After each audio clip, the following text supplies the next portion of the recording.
ज़मीनी इंतखाबात में भी सियासी कारकुनान का पारा हाई। कई पोलिंग स्टेशन पर तू तकरार, गालम गलोच, फायरिंग के वाकयात भी सामने आ चुके। नारोवाल के कोट नाजू में पोलिंग के दौरान झगड़ा हुआ। 60 साल बुजुर्ग जान की बाजी हार गया।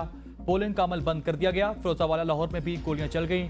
3 अफराद जख्मी। SHO थाना फैक्ट्री एरिया का वोटर्स पर लाठीचार्ज, थप्पड़ों की भी बारिश। मुस्लिम लीग नून और सुन्नी इत्तेहाद कौंसिल के कारकुन एक दूसरे पर मुक्के बरसाते रहे। सिक्योरिटी के नाकिस इंतजामात, गोलियों के थड़थड़ाहट से इलाका गूंज उठा। वोट कास्ट करने आई खवातीन की दौड़े लग गई। पुलिस ने PTI के साबिक MPA शब्बीर गुज्जर को हिरासत में ले लिया। लाहौर के हल्का NA 119 में ज़मीनी इलेक्शंस के दौरान पोलिंग स्टेशन नंबर 171 पर नून लीग और PTI कारकुनान के दरमियान झगड़ा हुआ। हाथापाई भी हुई। पुलिस ने PTI के कारकुनान को गिरफ्तार करके थाने मुंतकिल कर दिया।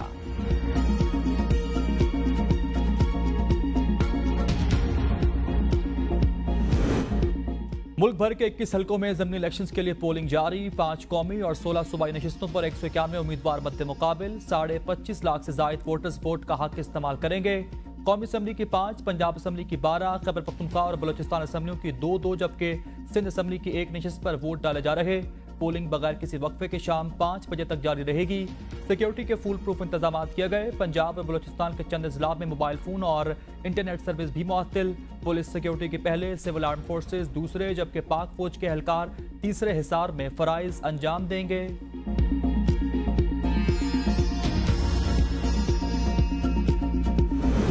ज़मीनी इंतखाबात में पुरअमन पोलिंग का अमल जारी है। ताहाल कोई शिकायत कंट्रोल रूम को मौसूल नहीं हुई। तर्जुमान इलेक्शन कमीशन का कहना है कि शिकायत के बरवक्त अजाले के लिए फौरी तौर पर कार्रवाई की जाएगी। इलेक्शन कमीशन के सूबाई, डिविजनल और ज़िलाई सतह पर कंट्रोल रूम्स काम कर रहे।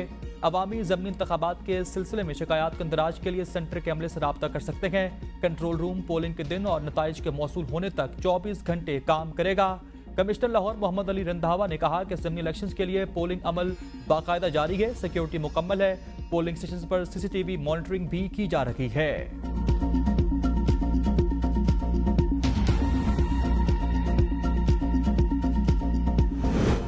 अवाम ज़मीनी इंतखाबात में भरपूर हिस्सा लें। रहनुमा तहरीक इंसाफ असद कैसर का बयान। कहा, बानी PTI इस वक्त मुल्क को कौम की आज़ादी के लिए जेल में बैठकर जंग लड़ रहा है। बानी PTI को जेल से निकालने के लिए और इनका बयानिया हम कोई गुलाम तो नहीं का साथ देना है। इस नाजायज, जाली और मैंडेट चोर हुकूमत का बहुत जल्द खात्मा करना है।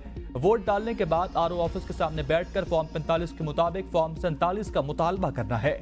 हमें किसी भी सूरत वोट गिनने वालों की गिनती मंजूर नहीं होगी। वोट देने वालों की इज्जत होगी जिसने वोट दिया है। RO के दफ्तर के सामने तब तक बैठना है जब तक आपको अपना हक न मिल जाए।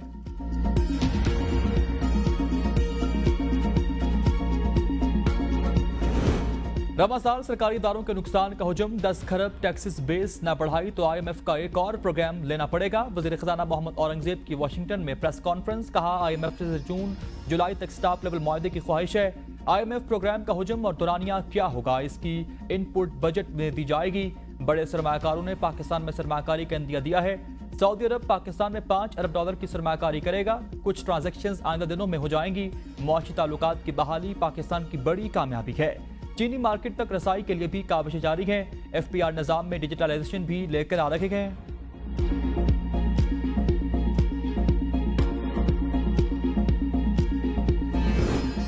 ईरानी सदर इब्राहिम रईसी 3 रोज़ा दौरे पर कल पाकिस्तान पहुंचेंगे। मुलाकातों का शेड्यूल सामने आ चुका। वज़ीर आज़म पाकिस्तान शहबाज शरीफ से कल मुलाकात शेड्यूल। ईरानी मेहमानों को ज़ोराना दिया जाएगा। चेयरमैन सेनेट, स्पीकर कौमी असम्बली और वज़रा ईरानी सदर से मुलाकात करेंगे। कल शाम सदर पाकिस्तान आसिफ ज़रदारी से मुलाकात करेंगे। ईरानी सदर मंगल को लाहौर जाएंगे। मरियम नवाज और गवर्नर पंजाब से भी मुलाकातें होंगी। मंगल की शाम कराची पहुंचेंगे। वज़ीर आला सिंध और गवर्नर सिंध से मुलाकातें भी होंगी, जबकि मज़ार कायद पर हाजिरी भी देंगे। चोरी, डकैती और गबन। पाकिस्तान पोस्ट ऑफिस को 50 करोड़ रुपए से जायद के नुकसानात का इंकशाफ। सिर्फ 3 सालों में फ्रॉड, चोरी और डकैती समेत दीगर 229 केसेस रिपोर्ट। साल 2021 और 22 के दौरान 79 केसेस रिपोर्ट हुए। 79 केसेस में से 11 करोड़ 50 लाख से जायद का नुकसान हुआ। साहिवाल में मेकअप कराने आई 4 दुल्हनें लुट गई। ब्यूटी पार्लर के अंदर डकैती की अनोखी वारदात सामने आई है। डाकू खवातीन के भेस में ब्यूटी पार्लर में दाखिल हुए। दुल्हनों का 18 तोले तलाई जेवर और मोबाइल फोन लूट कर फरार हो गए। सफारी ट्रेन रावलपिंडी से अटक खुद दोबारा शुरू हो गई। सेक्रेटरी रेलवे अब्दुल मालिक ने गोलड़ा स्टेशन से सफारी ट्रेन का इफ्तिताह किया। सफारी ट्रेन का मकसद पाकिस्तान के खूबसूरत मकामात दुनिया के सामने लेकर आना है। सफारी ट्रेन हर इतवार सुबह 8:30 बजे रावलपिंडी रेलवे स्टेशन से अटक खुर्द के लिए रवाना होगी।